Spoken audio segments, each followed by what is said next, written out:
So you're thinking about ordering the Kane footwear and you are trying to figure out what size you should go. So for me, I normally wear an 11 and a half. The website said that with my foot being a wider shoe, which is a 2E, that I should go up to the next size up. Well, as you can see here, there was a lot of room in the shoe, and so it made it for very clunky feel. Also had gone with the navy color, and so I spoke to customer support and they suggested to go down to a size 11. So I have done that, and I've also changed out the color. So I think with the summer anyway, this is going to be a better way to go. So look forward to sharing with you my review once I get it.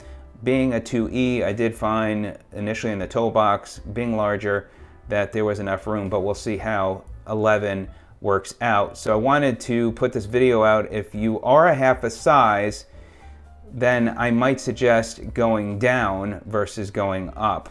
So if you're an 11, then I would probably stick with 11. If you're a 12, then stick with the 12. But that's my experience. But you can work with customer support should they be too big for you, or in the case being the opposite, they may be too small or short, and then you can go up to the next size. So thought I would put this out because I'm sure there is some confusion which way to go, and hopefully this will be of help to you.